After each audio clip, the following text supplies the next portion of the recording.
오늘 세 자매 중에 둘째 미연을 연기한 문소리 배우님과 또 이 영화를 연출한 이승원 감독님 자리에 앉으셨고요.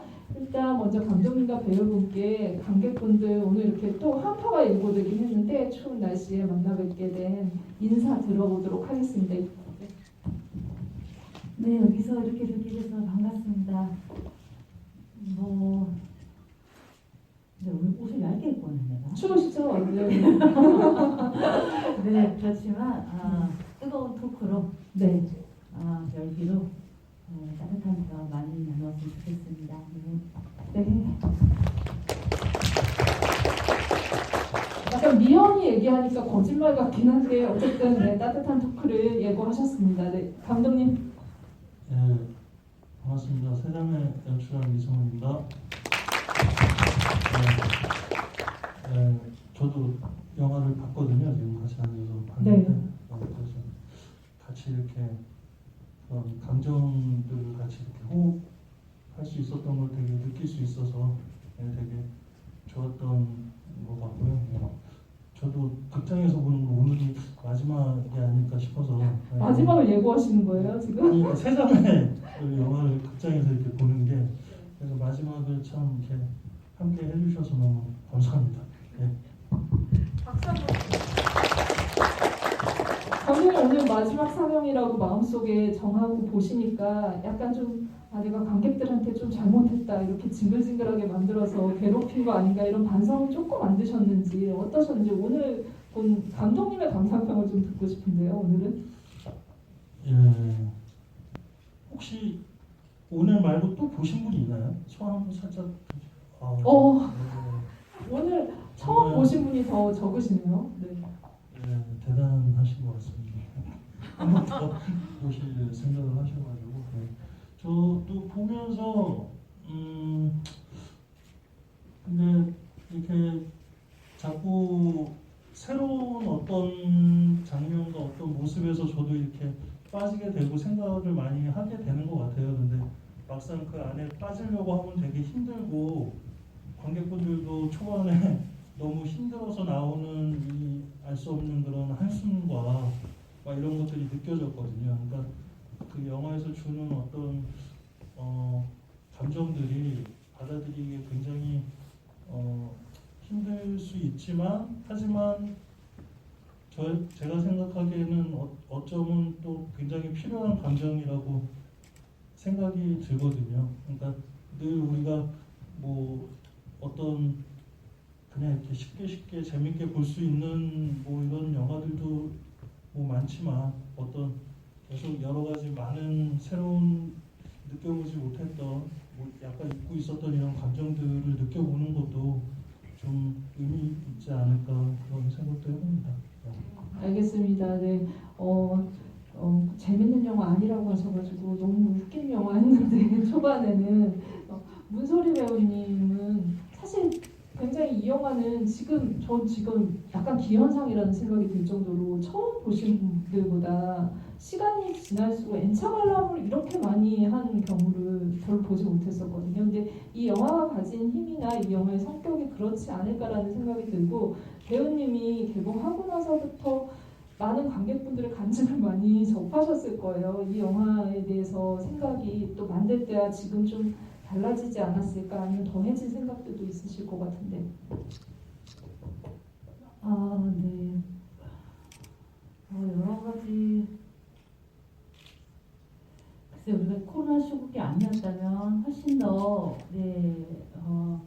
많은 관객분들의 그 직접적인 감상을 더 전해받고 또 소통할 수 있었을 텐데 이런 시국에 개봉하게 되어서 조금 안타깝기도 해요. 그렇지만 이런 시국이라고 아무리 개봉 안 하면 그건 더 슬프잖아요.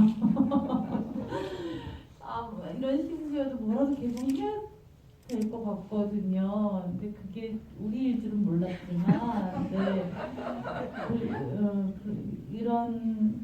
그런데 그래도 많은 관객분들이 봐주시고 또 여러 인상적인 감상평들도 많았어요. 친구이자 배우인 우미화 배우가 어저께 만나고 이제 봤다면서 문자가 왔더라고요. 아주 지랄 맞고 좋다. 네, 그런 평부터 뭐 어떤 관객분들은 지옥을 체험하고 싶다면 2시간 동안 네, 그 지옥의 끝에 뭐가 있더라 뭐 이렇게 말씀해 주신 분도 있고 또 한결같이 제 지인들은 이 영화를 보고 나서 술 안 먹으려고 그러는데 네가 기어이 먹게 만드는구나. 네, 그래서 제가 아유 요즘 저녁에 술 먹기도 힘든데 그냥 미안하다 이런 답장들을 많이 보냈었고요. 어쨌든 그 영화 처음 만들려고 했던 마음이 그래도 많이 전해지고 있구나, 전해졌구나 이런 생각을 많이 한 것 같습니다.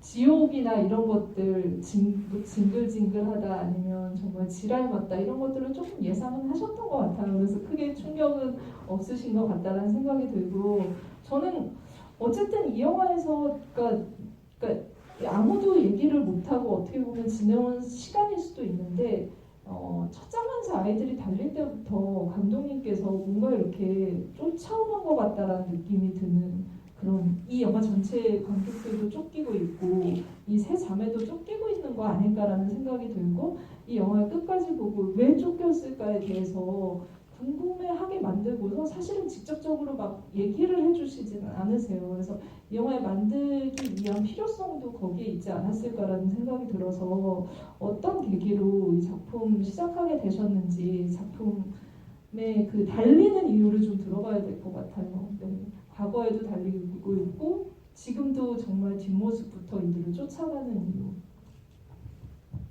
예. 예, 오늘 저도 보면서 느낀 유독 뒷모습이 많은 것 같더라고요. 저도 네. 느끼기에. 그러니까 우리 앞모습을 근데 별로 안 좋아하잖아요. 아니 안 보시고 좋았는데 그러니까 좀 약간 그런 촬영하기 전에 그런 생각이 있었던 것 같아요. 그러니까 뒷모습이 주는 여운을 많이 담고 싶었어요. 그러니까 그런 욕심이 있었고 우리는 늘 그 사람의 표정에서만 어떤 감정을 느낄 수 있다고 생각하지만 결국 어떤 사람의 뒷모습에서 느낄 수 있는 뭐 다양한 어떤 마음들이 드러날 거라고 생각을 해서 유독 어떤 장면에서 시작할 때마다 뒷모습으로 시작하는 장면들이 많았는데 그게 오늘 보니까 어김없이 보니까 그렇게 뒷모습으로 시작했던 장면들을 많이 쓰게 됐던 것 같아요. 그래서 뭐 이 인물들이 어딘가로 향해서 계속 움직이고 자기가 어디에 가야 될지 모르는 어떤 상황에서 늘 뭔가를 하고 있고 바쁘고 그런 와중에 움직이고 있지만 뭐 이 영화의 목표점이라고 해야 될 거니까 마지막에 가서는 이들이 결국 바닷가에 가서 안착하는 느낌이 있었던 것 같아요. 그래서 그러니까 뭔가 관객들도 힘겹게 같이 그들의 뒷모습을 쫓아서 뛰어가다가 다 같이 마지막에는 그 사진 찍는 그 한 방에 관객들도 거기에서 마음을 좀 놓일 수 있지 않을까 그러면서 거기에 이제 이소라님의 노래가 이제 더 한 몫을 해주시면서 네. 결국은 좀 놓일 수 있는 그 바닷가에 뭔가 내가 여태까지 가져왔던 어떤 마음들을 다 놓일 수 있는 그런 상황이 마지막에는 그렇게 되지 않나 그렇게 생각을 해봅니다. 뒤통수 연기부터 잘 시작을 하셨어요.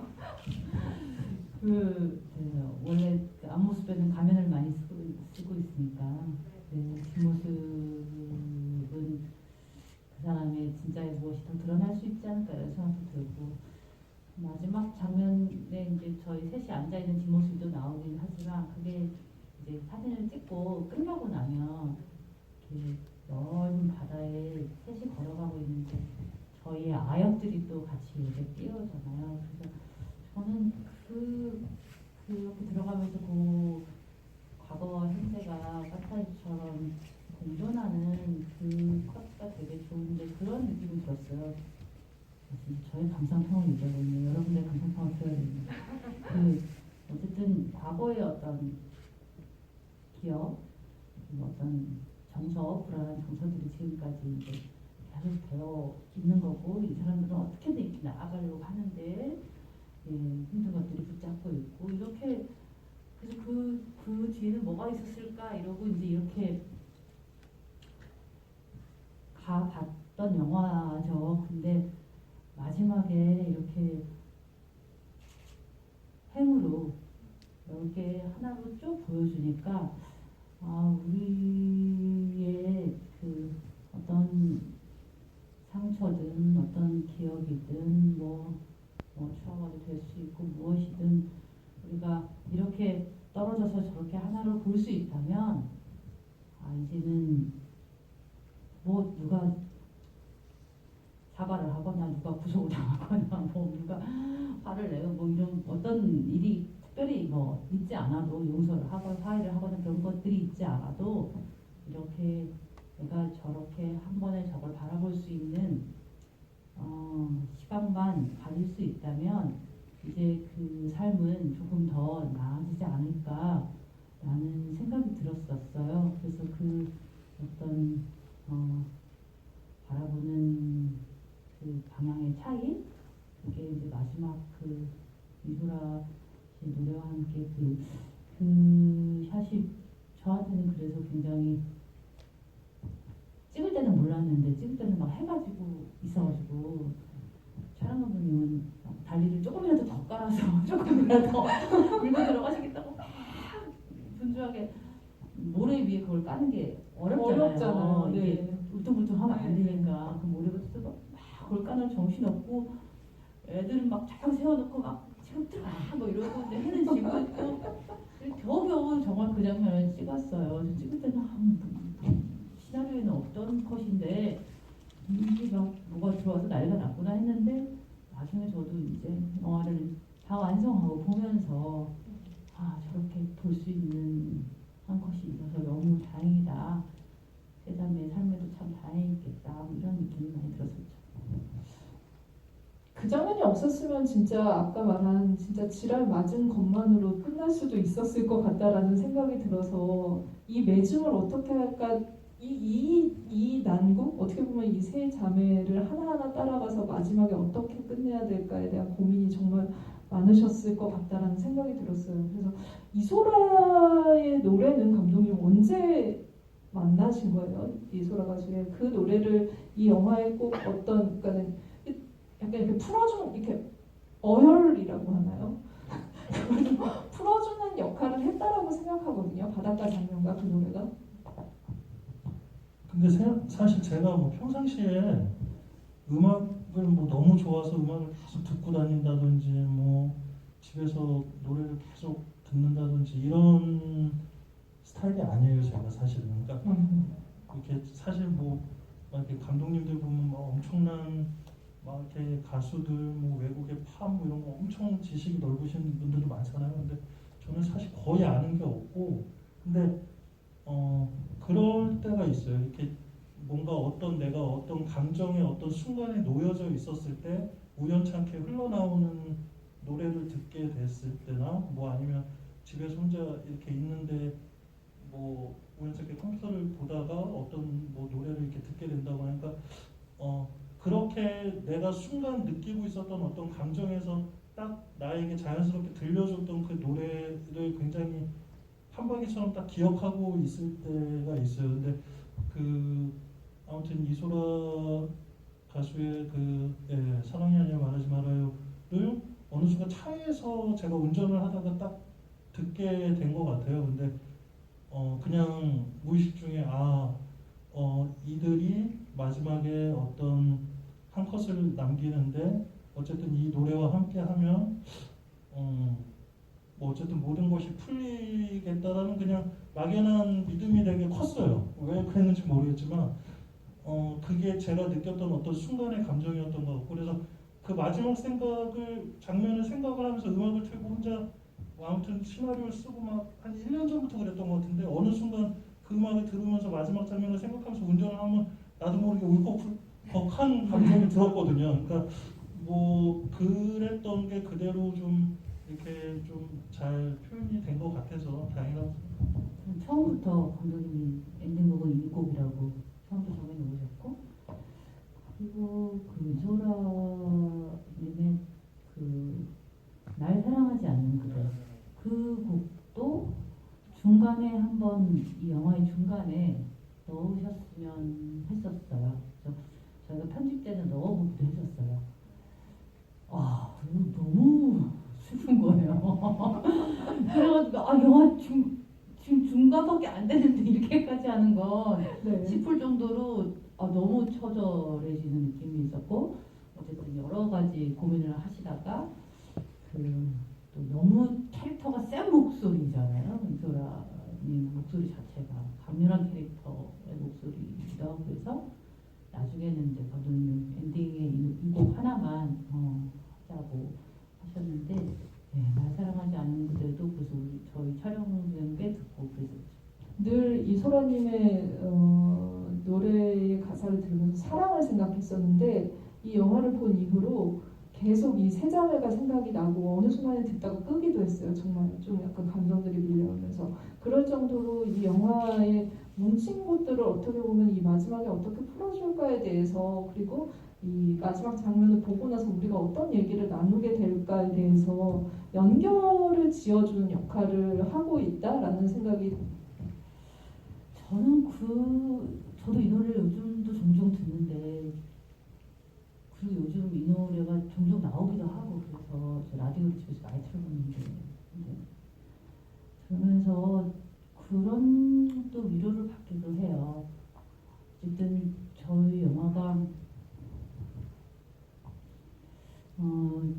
사실 투자 받기도 초반에 끝난 마당이니까 돈 얘기부터 하실 건가요? 시작부터 투자 받기도 메이저 상사에서는 투자한다는 얘기도 다 거절했고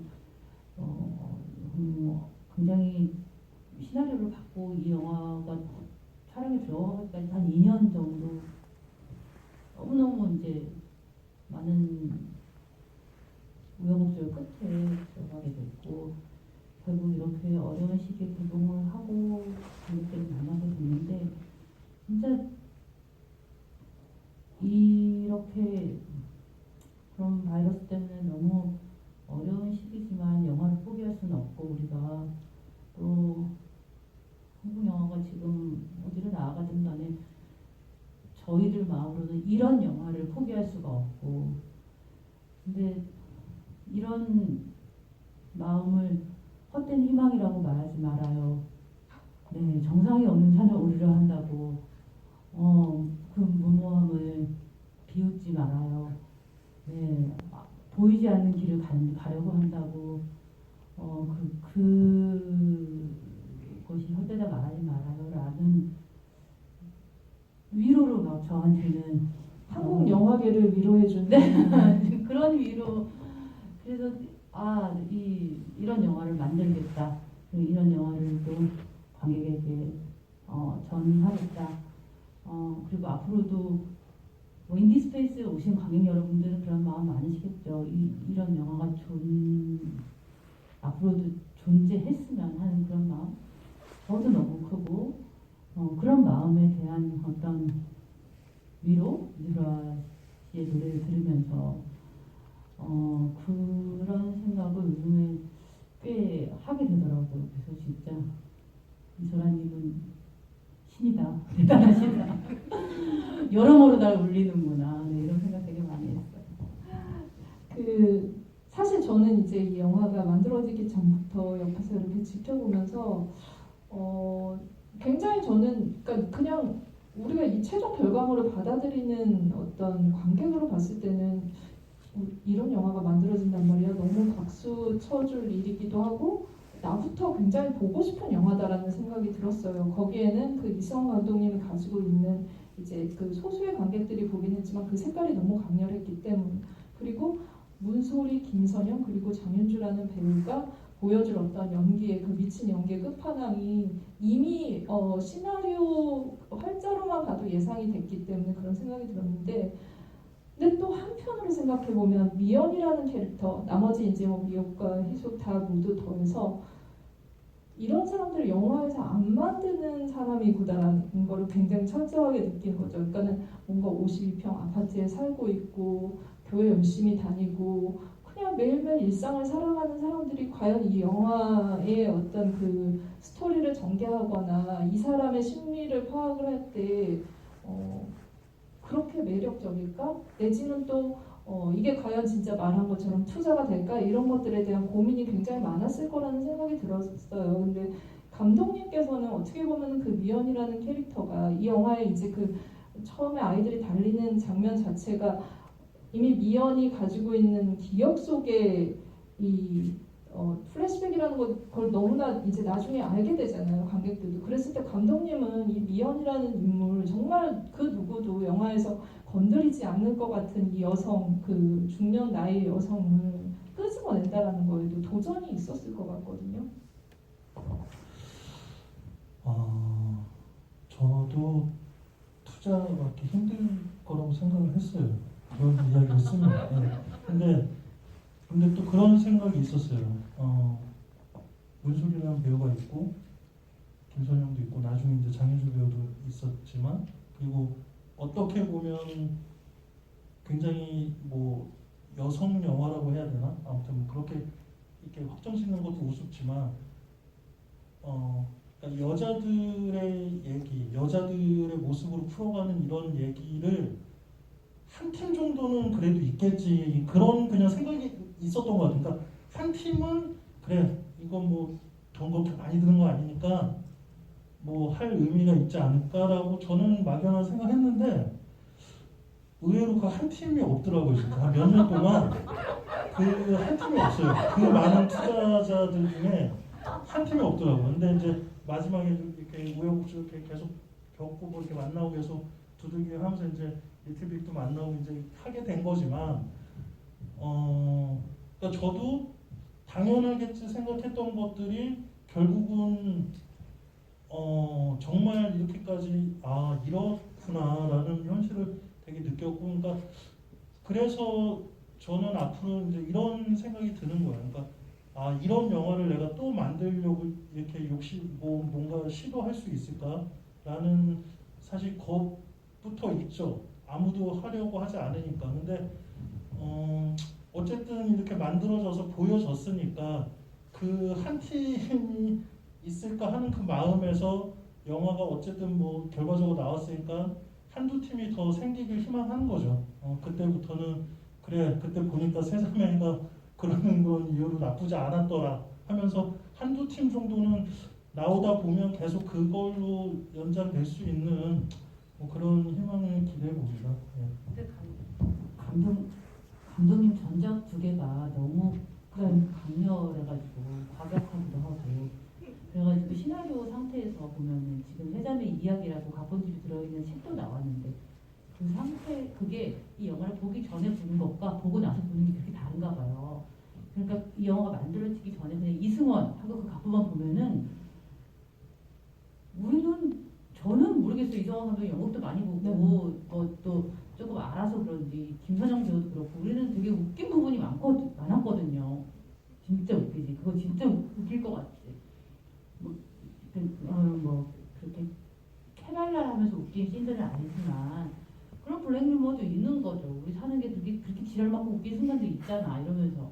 웃긴데 감독님, 그러니까 이 세자매가 만들어지기 전에 감독님 전작 두 개만 보고 그 시나리오를 봤을 때는 전혀 안 웃기고 막 뭔가 좀 으스스하고 너무 후벼파기만 하고 막 이렇게 느껴졌다고 하더라고요. 네. 저는 이제 세자매가 만들어졌으니까 실제로 만들었고 나니까 관객들이 중간중간 많이 우시기도 하고 뭐 이런 반응들이 이제 있으니까 이제 앞으로는 조금 더 감독님한테 그런 한 팀이 더 나타나기 쉽지 않을까. 그러니까 이런 영화를 앞으로 이제 만들고자 하는 사람들에게 감독님 이제 안 만드시고 이제 알탕 영화 만드실 거야 이제? 빠이빠이 하고 우리랑? 아니죠. 네, 알겠습니다. 아니 그 시나리오를 보고 나서 보통 이제 결정을 해서 이 작품 지금 상태의 세자매의 시나리오를 보고 만약에 결정을 했다면 모르겠지만 앞선 이제 그 소통과 거짓말과 해피 버스데이 이제 많이 보셨겠지만 그 상태의 그 완성된 작품들을 보고 연극만 보고 문소리 배우가 이 감독과 같이 하겠다라고 한 거는 저는 한편으로 매번 이제 문소리 배우한테 이제 용감한 도전을 하는 지금 계속 현재 진행형에 도전을 하는 배우라고 하지만 한편으로는 굉장히 무모한 선택이다라는 생각도 항상 들었거든요. 그 상태에서 어떻게 선택을 할까? 왜냐면 약간은 이제 그 이해받기 어려운 소통이라는 그 제목을 가지고 있음에도 불구하고 감독님은 어떻게 보면 소통받지 못한 사람들에 대한 얘기들을 계속 이렇게 감동이라는 방식으로 문을 두드리고 있다라는 생각이 들거든요. 근데 그게 그냥 관객한테 전달돼서 소통받기 전에 일단은 배우들도 선뜻 도전하기는 쉽지 않은 그런 성질의 것이라는 생각이 들어요. 근데 어떤 매력? 저는 네. 점점 더 재미없는 영화가 너무 많이 내가 나이가 들어서 그래요. 아니, 재밌어요. 이런 자기 반성을 또 하게 되는데 점점 이렇게 비슷한 영화들이 나오면 그냥 지루하고 그냥 뻔한 영화들 더 보기 싫고 저는 소통과 거짓말 보고 제가 좋아하는 영화는 아니었어요. 감독님한테 말씀드렸죠. 제 취향의 영화는 아니었어요. 근데 처음엔 너무 놀라웠고 처음 감당하기 힘들었고 그런데 저는 자기 개성을 가진 작가들이 계속 한국에 있었으면 좋겠어요. 그래서 이 세대를 만들 때도 감독님의 개성을 담때 그 대중들과 조금 더 만날 수 있는 그 선을 그런 이야기, 그런 전개를 계속 같이 고민했었던 거고 그렇게 자기 색깔과 자기 개성이 분명한 자기 그 할 말이 있는 작가들이 한국 영화계에 계속 나오고 계속 있는다는 거는 그건 저한테도 너무 중요한 일이고 제 인생도 더 재밌어지는 기회거든요. 네. 저는 뭐 위험하다, 무모하다 뭐 이런 거보다 그런 거 없이는 인생이 재미가 없어요. 그래서 그냥 해보는 과정이 또 너무 우린 재밌었고 그 세월을 재미없는 그냥 백만만 본 것 같은 안전한 작업을 하면서 보내기는 싫고 저는 그리고 한 가지 믿음은 그 전작 두 개가 취향이 안 맞는 사람들이 너무 있을 수 있지만 공통적으로 감독님 연극에도 그렇고 그런 상처받은 사람들이 손가락질할 수 있고 세상에서 조금 소외된 사람들 아니면 좀 문제가 있어 보이는 사람들에 대한 굉장히 따뜻한 시선 그 따뜻하다고 이렇게 막 가서 안아주는 이런 따뜻함도 아니에요. 그냥 다 같이 똑같이 봐주는 시선. 그냥 너 존재하는구나, 너 존재하는구나. 이런 시선조차 저한테는 굉장히 따뜻하게 느껴졌어요.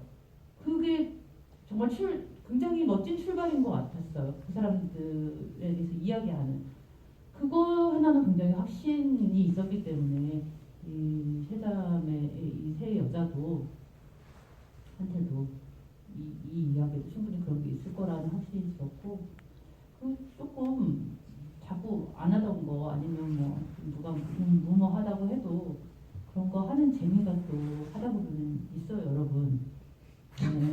좀 권해드려요. 약간 설득하시는 것 같네요. 조금 여담인데요. 제가 개인적으로 제가 전작들 다 여기서 인디스페이스에서 했거든요.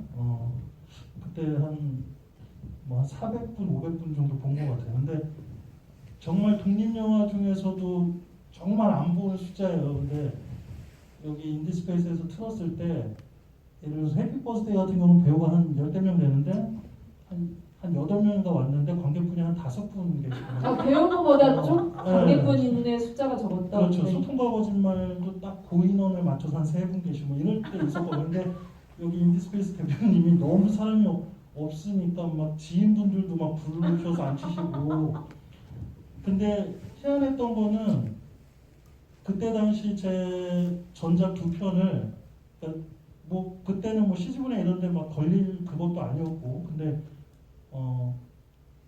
그러니까 우리나라 이게 독립영화관들이 많잖아요. 근데 제 영화가 너무 세다고 못 걸겠다는 독립영화관들이 있었어요. 예.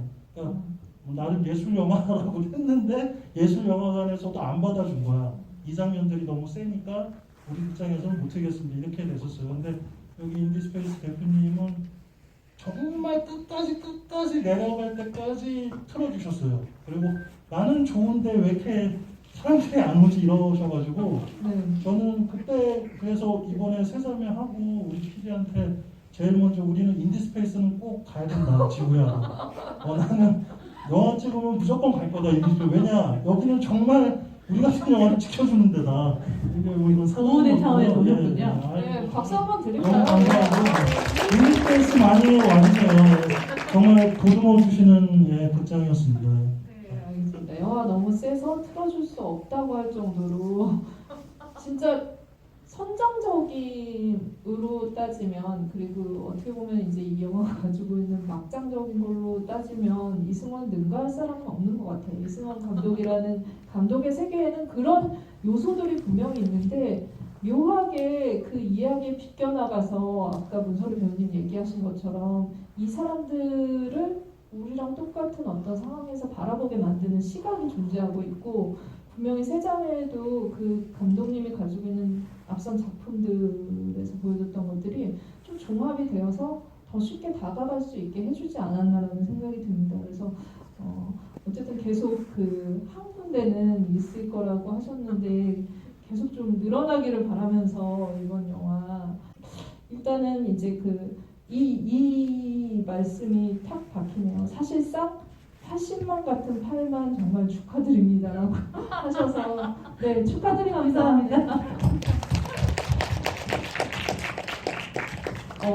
최근에 개봉하는 영화들은 몇 배수는 좀 해줘야 되는 것 같아요. 네, 오시고 싶으신데도 못 오시는 분들이 많네요. 질문을 이어갈게요. 네, 제목에 대한 질문이 역시 항상 많으시다라는 생각이 들고 아마 이제 이 질문에 공감하실 거예요.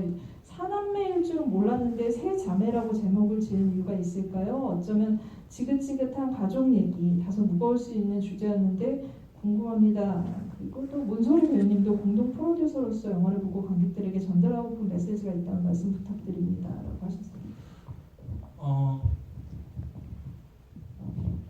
그 세자매가 안고 갔던 가장 아픈 손가락이 이제 막내 남동생이었다고 생각이 들고 그리고 이제 우리도 뭐 안 그런 집도 있을 수 있지만 모든 가정마다 이렇게 뭔가 감춰지고 숨겨진 어떤 것들이 있잖아요. 근데 그것이 가장 큰 어떻게 보면 원인일 수 있고 뭔가 가장 큰 그 가족의 어떤 슬픔의 어떤 기원일 수도 있는 그런 어떤 숨겨진 이렇게 딱 드러낼 수 없는 숨겨진 어떤 지점들이 있다고 생각이 드는데 그게 우리 영화에서는 진섭이라는 인물이고 그 진섭이 마지막 뭐 한 5분, 10분도 안 되는 시간에 마지막에 나오게 되는데 그럴 때 이제 비로소 우리 세자매의 어떤 전체적인 퍼즐이 맞춰지는 듯하게 되면서 이들의 어떤 여태까지 끌고 왔던 이 답답한 감정들이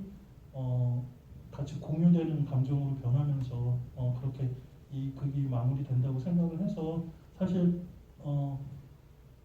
사남매라고 딱 확정되어지는 순간 그 인물은 이미 드러나는 인물이기 때문에 그 인물은 이들의 어떤 이 세자매가 이렇게 올 수밖에 없었던 이유의 어떤 근본적인 이유였다고 생각이 들어서 그렇게 제하고 일단 세자매에 주력을 하게 됐던 것 같아요. 네, 그 세자매 궁금이라는 분이 하신 질문과 이 겨울추위님이 하신 질문 같이 좀 문소리 배우님께는 덧붙여서 드려도 좋을 것 같아요. 이 공동 PD 이제 그 프로듀서 역할에 대한 질문 주셨는데 이 어떻게 참여하시게 되셨는지 그 질문도 같이 주셨거든요. 그래서 그 처음에 이제 그 영화제에서 감독님 영화 상영하고 뒤풀이 자리 같은 데였는데 그런 데서 영화 잘 봤습니다 하고 이제 뭐 서로 인사도 하고 그러잖아요. 그때 이제 저는 이제 우선 감독님 영화도 되게 인상적이었지만 김선영 배우가 너무 인상적이어가지고 제가 너무 그 배우 팬이 된 거예요. 감독 영화를 보고 그래서 이제 얼른 이제 그 배우한테 인사를 하고 싶어서 얼마나 감독님은 되게 감독님 영화 연출에 그래서 인사를 하러 왔다고 저한테도 철석같이 그렇게 얘기하셨는데 아니 감독님 영화도 좋아했죠. 김선영 배우님. 김선영 배우한테도 제가 너무 빠진 거예요. 그래서 뭐 저런 배우가 다 있지 싶어가지고 너무 궁금해서 막 가서 인사하고 영화 잘 봤다고 그랬었는데 그럴 때 우리 이제 뭐 다음에 언제 밥 한번 먹어요, 뭐 술 한잔 해요 이런 인사하듯이 다음에 언제 같이 작업 한번 하시자고 그래서 네네 뭐 시나리오 있으면 뭐 내일 그랬더니 제가 얼른 써보겠는데 이렇게 전해드려도 다 쓰면 전해드려도 되겠냐고 그래서 아니 뭐 전해주는 게 뭐가 어려워요. 쓰는 게 어렵지 시나리오가. 얼른 쓰면 주세요. 그런데 진짜 얼른 쓰셨어요. 너무 깜짝 놀랐어요.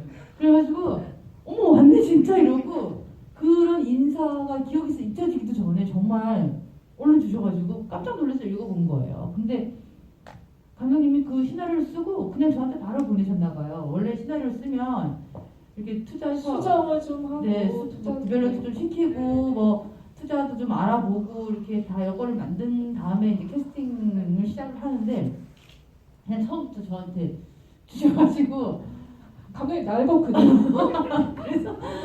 그래서 감독님이랑 저랑 감독님이랑 전작 두 작품을 같이 했던 김상수 프로듀서라고 또 같이 하는데 이제 셋이서 만나가지고 이제 제가 아니 이게 괜찮은 것 같은데 근데 이게 만들어지려면 어떻게 할까요? 그래서 지금 그러면 우리 뭐 영진이 제작 지원을 내볼래요? 어쩔래? 그런 회의를 처음부터 같이 하게 된 거예요. 앉아서.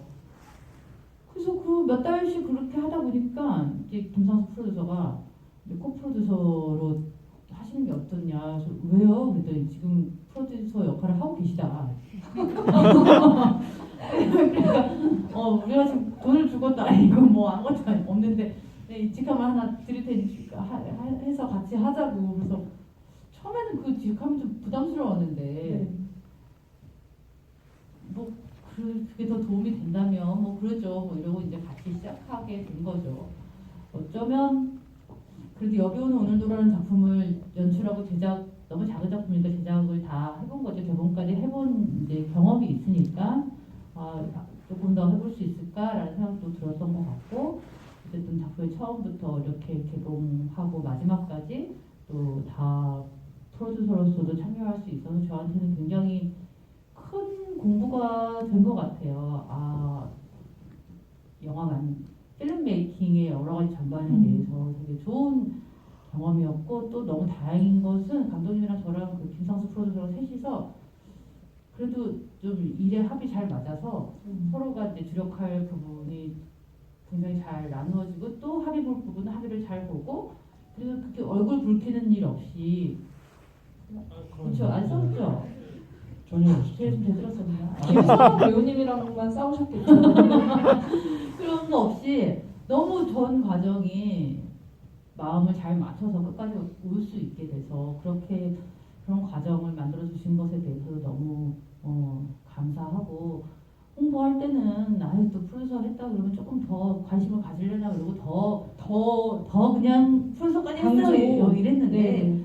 사실 이제 공동 프로듀서이고 또 살림을 맡아서 한 프로듀서도 있었고 그렇지만 어쨌든 저한테는 제 영화 그 인생에 큰 또 정말 대학원은 돈 내면서 공부했는데 여기는 제가 돈을 내지도 않고 많은 공부가 됐던 시간이었어요. 그래서 막 한간에 프로듀서여서 더 열심히 홍보 활동을 한다 막 이런 이야기도 떠돌고 그랬었잖아요. 그렇게 되더라고요, 사람이. 앞으로 내가 지금 어떻게 해야 될지 모르겠는데, 그렇게 좀 되기는 하더라고요. 근데 감독님은 확실히 그 약간 그 러프한 시나리오를 쓴 게 큰 그림이셨던 것 같아요. 문소리 배우를 그냥 배우 아니라 제작까지 참여하게 하려는 성공하셨다는 생각이 듭니다. 또 질문을 좀 이어갈게요. 집에 대한 얘기도 질문 주셨는데요. 영화를 볼 때 집이라는 공간이 많이 보였습니다. 과거, 현재, 그리고 그리 즐겁고 행복한 집이 아니라 도망치고 싶거나 떠나고 싶은 공간으로 보여집니다.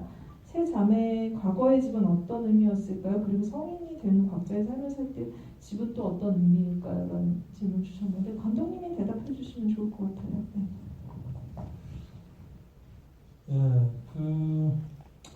그들이 같이 모여 있을 때 살았던 집은 글쎄요, 조각 세 자매들이 제각각의 저마다의 어떤 성격과 이유로 가장 벗어나고 싶어 했을 거라고 생각을 해요. 누군가는 굉장히 아버지한테 모든 걸 굴복하고 복종하면서 빨리 떠나길 원했을 거고, 누군가는 막 외면하면서 어떻게든 벗어나려고 했었을 것 같고, 그래서 뭐 어린 진작 했을 때 미국은 그렇게 말도 안 되는 시집을 빨리 어떻게든 해서 뭐 이렇게 뭐 남자를 만나서 빨리 그런 식으로 이렇게 했었을 것도 같고, 뭐 미연하고 희숙은 조금 다른 문제긴 하지만, 근데 결국 떠나서 각자의 집을 또 이렇게 책임지고 살아가는 그 모습에서 물론 본인들이 겪은 어떤 이유들이 있기 때문에 그렇게는 살지 않겠다라는 어떤 스스로의 다짐들이 다 있지만, 결과적으로는 그거에서 크게 벗어나지 못하는 또 어쩔 수 없는 이유이기도 하잖아요. 그게 어쩔 수 없는 것 같아요. 저는 제가 생각에 어쩔 수 없는 현실이지만, 대신 마지막에 이들이 바닷가에서 뭔가 얘기를 하고 했듯이 그러니까 자기 아이들 식구들한테는 그래도 나는 너희들을 이렇게 키우지 않을 거야라는 마음들은 달릴 수 있다라는 거죠. 그러니까 늘 실수할 수 있고, 늘 가족들한테 본인의 어떤 과거에 살았던 어떤 그 트라우마에서 크게 벗어나지 못하는 어떤 행동들을 어쩔 수 없이 하게 되지만, 그래도 나는 이것을 벗어나고 극복해낼 거야라는 마음이 다 있다라는 게 저는 중요하다고 생각을 하고, 그러면 언젠가는 조금씩 달라질 거라는 믿음에서 어떤 이 이야기 구조가 그렇게 생각이 들었던 것 같아요. 저희 촬영할 때 약간 에피소드 있었는데, 그 미호기 집부터 첫 촬영을 시작했어요. 그 집에서 이제 며칠 다 찍고 미호기 촬영은, 그다음에 여기가 다 이제 세트가 아니고 전부 다 실제 로케이션을 그런 집에서 사시는 분한테 양해를 구하고 이제 빌려가지고 찍은 건데, 그다음에 희숙이네 집에서 며칠 찍고, 네, 그다음에 이제 마지막에 저희 집에 와서 찍고, 그리고 더 훨씬 뒤에 교회 찍고 나서 더 뒤에 시골집으로 다 같이 간 거거든요.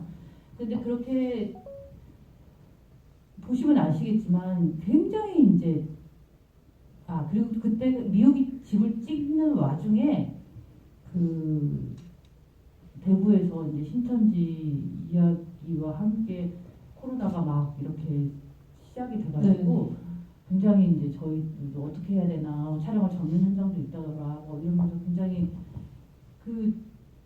보시면 아시겠지만 굉장히 좁은 집이잖아요. 거기에 스태프들이 다 모여서 촬영을 해야 되니까 뭐 다들 마스크를 이제 그때부터 쓰기 시작하고, 근데 굉장히 조마조마하면서 찍었어요. 근데 그것 때문에 그 촬영이 이미 시작됐는데 그 장소를 정해놓은 곳들이 다 이제 안 된다고 다시 허가를 안 내주시는 거죠? 허가를 다시 뭐 입주민들이 반대한다, 저희 아파트도 다 촬영을 하기로 했는데 안 된다고 해서 또 다른 데를 구하러 다녀야 됐고, 시골집들도 다 이 집은 된다고 해도 동네 이장님이 안 된다, 우리 동네 그 사람들 들어오면 안 된다 이래가지고, 그래서 거절당해서 또 시골집을 계속 구하러 다녀야 됐고, 이런 것 때문에 이제 굉장히 장소를 구하기가 너무 어려웠던 것 같아요. 그런데 너무 신기하게도 저도 이제 이 영화 찍을 때 교회를 열심히 다녔거든요. 교인의 삶 자세로 이렇게 주님의 품 안에 있어야 된다 이런 마음에 교회를 열심히 다녔는데, 불교 신자래요. 우리가 촬영하러 가면 그 조그만한 그 집에서 촬영을 하니까 스태프들이 화장실 쓰기도 불편하고, 어디 뭐 밥 먹을 데도 없고, 정말 길바닥에 앉아서 그 추운 겨울에 해야 될 정도로 공간이 없는 거예요. 그런데 우리가 촬영하는 곳마다 바로 그 앞에 아주 조그만한 교회가 있어요. 네. 정말 조그만한 교회. 네. 동네 교회. 동네 뭐 대척교회 네. 같은 이렇게 조그만한 교회가 있는데, 그 교회 목사님들이 다 너무 마음씨들이 좋으신 분이어서 처음엔 주차장을 좀 써도 된다 그러더니, 찾을 데가 없으니까 저희가 주차장을 써도 된다 그러더니 보시더니 자꾸 화장실도 써라, 식당도 써라. 그래서 저희는 시골집에 가서도 그랬고 거의 매번 촬영마다 너무 신기하게 가면 교회에서 분장을 하고 교회에서 밥을 먹고 교회 화장실을 쓰면서 촬영을 했어요. 그래서 이게 정말 하나님 아버지 감사합니다는 소리가 절로 나오는 정도로 촬영을 하면서는 틈나면 정말 선영 씨랑 윤주 씨랑 저랑 손잡고 기도했어요. 네, 하나님 아버지 이번에도 저희에게 이렇게 공간을 내어주시고 보살펴주시고 이럴 만큼 그런 도움을 많이 받고 촬영을 했어요. 지금 다시 한번 그 교회 목사님들께 감사드립니다. 감사드립니다. 그 처음에 미역집 촬영이 촬영 시작인데 거기가 도저히 뭘 놀 데가 없는데 그 바로 앞에 있는 교회 목사님이 다 하게 허락을 해주셨어요.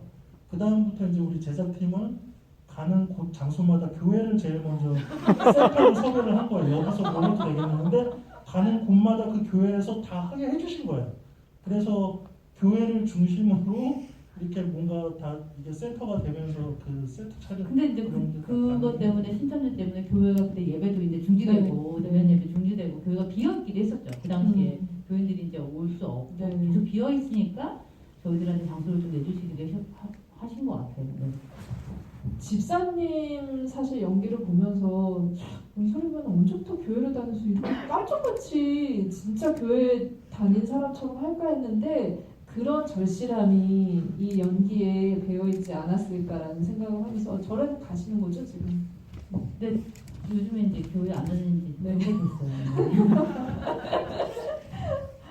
질문들이 많으신데 그래도 조금 더 소개를 해드릴게요.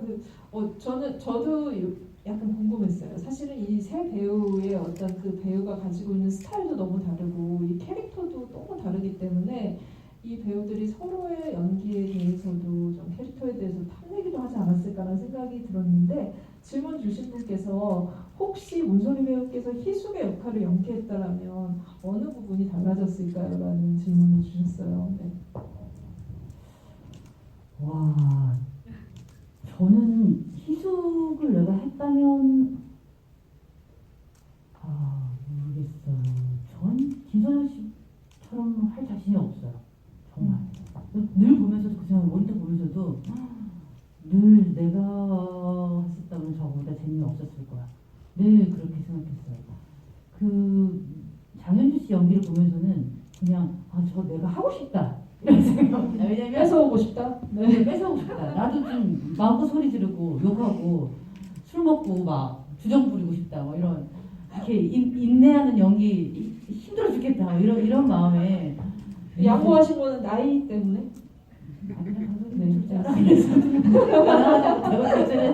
했어요. 근데 윤주 씨한테도 우리가 그런 얘기했어요. 윤주야, 네가 앞으로 배우를 하다가 뭐 수많은 작품을 할 수도 있겠지만 나중에 지나가면 알게 될 거야. 이렇게 자유분방한 여자 캐릭터는 거의 없어. 남편한테 먼저 하자 그랬다가 다시 싫다 그랬다가 이런 여자는 한국 영화사에 없어. 없었어. 앞으로도 거의 없을 거야. 없을 것 같아요. 너무 부럽다 우리가 이런 얘기를 많이 했었었고 선영 씨가 그런 얘기 한 적은 있어. 지금 얘기하니까 생각나는데 네. 중간에 가편집본을 보고 제가 베개에 이제 베개를 이렇게 쫙 두 개를 이렇게 쫙 핀 다음에 거기 머리를 묶고 소리 막 울잖아요. 울면서 막 소리 지르는 장면을 보고 그 선영 씨도 이제 하면서 내가 미연이를 했으면 어땠을까, 내가 뭐 미호기를 했으면 어땠을까 이런 생각을 했었는데 그 언니 내가 그 베개 씨를 봤는데 그거 보고 나는 저렇게 못했구나. 네. 내가 나랑은 정말 다른 배우구나 이렇게 생각했어 그러더라고요. 근데 저도 선영 씨 연기를 보면서 그런 지점이 있었어요. 정말 내가 했으면 저렇게는 안 됐겠다.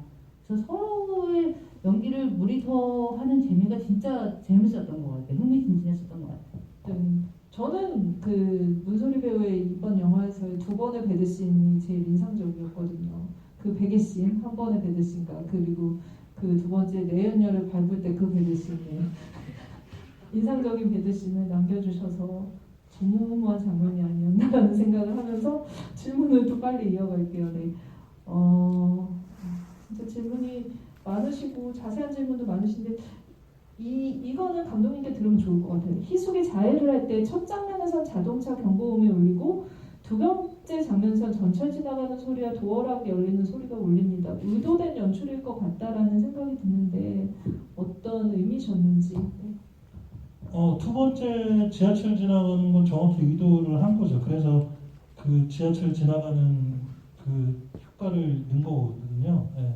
아무도 의심을 안 하시더라고요. 진짜 지하철 지나가는 집을 얻었다고 생각하시는데 그 집이 옆에 지하철이 안 지나가요. 네. 그냥 밖에 조명만 반짝반짝하게 네. 놀라운 팀에 했고 놀랍습니다. 그 지하철 지나가는 소리는 지하철이 아니라 전철 지나가는 소리는 나중에 이제 후반 작업에서 넣은 거예요. 그래서 되게 깜짝같이 잘 된 것 같고요. 그 처음에 그 장미가 씨를 이렇게 했을 때 저희 조명팀이 약간 밖에 어떤 빛의 느낌을 굴절하듯이 반짝반짝하는 느낌을 넣었어요. 근데 넣었는데 그거를 우리 그 믹싱할 때 믹싱해 주시는 분이 거기에 이제 기가 막히게 어울리는 그 소리를 입혀 주셨더라고요. 그래서 이게 너무 이 상황과 너무 잘 맞는다. 그러니까 처음 거는 이제 같이 했던 이제 우리 팀에서 만들어낸 어떤 보시면서 느꼈겠죠. 여기서 이런 소리가 들어가면 더 좋을 것 같다라고. 근데 두 번째 이제 지하철 같은 경우는 희숙의 어떤 그 집 분위기와 어떤 그거를 이제 처음부터 촬영 감독, 조명 감독님하고 의논을 해서 만들어낸 장면이죠. 네. 답변을 여기까지 듣고 여기 질문들이 굉장히 많으신데 다 소개는 못 해드릴 것 같아요. 근데 캐스팅과 여러 가지 이야기들은 사실 세자매 이야기라는 또 책 광고는 아니고 굉장히 자세하게 써 있고 사실 진짜 이런 시간이 많이 필요한 영화라는 생각이 매번 토크를 할 때마다 드는 것 같아요. 이게 한 시간으로 마치기에는 너무 아쉽기도 하고 들어야 할 얘기, 들려줄 얘기도 많은 영화라는 생각이 들어서 언제나 우리가 또 이런 좀 자리가 열리기를 좀 기원을 하면서 오늘은 여기서 마쳐야 될 것 같아요. 그래서 좀 아쉽지만 감독님과 배우분께 인사 말씀 마지막으로 들으면서 네, 어쨌든 80만 같은 8만이 든 날이에요 오늘. 그런 날 여러분들과 이렇게 이야기를 나누게 돼서 너무 기쁘고요. 맞아요, 방금 말씀하신 것처럼 이렇게 나눌 이야기가 참 많은 영화이기도 해요. 그래서 그 마음이 모아져서 조금 더 시간을 이기는. 네, 그래서 조금 제 딸이 컸을 때도 이런 영화를 볼 수 있는 그런 세월에도 사라지지 않는 영화가 됐으면 좋겠고요. 네, 여러분들도 이런 영화에 대한 마음, 애정 많이 변치 말고 표현 많이 해주셨으면 좋겠습니다. 오늘 감사합니다.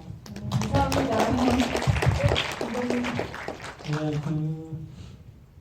그러니까 이렇게 어떤 예술 전용관에 온다라는 것이 그 시간에 딱 맞춰서 이 영화를 정말 딱 선택을 하셔서 오신 거잖아요. 그래서 오신 거고, 그래서 더 값진 시간인 것 같고, 저는 앞으로 계속 감독을 하고 영화를 만들 건데, 어쨌든 더 많은 관객이 볼 수 있는 영화를 만들어야겠죠. 그래야지 계속 저도 감독을 하면서 살 수 있겠죠. 근데 저의 첫 이렇게 시작했던 영화들을 이렇게 직접 관심을 갖고 찾아주신 관객분들의 특별한 시간을 계속 잘 기억하면서 그렇게 살겠습니다. 아무튼 감사합니다. 이렇게 와주셔서.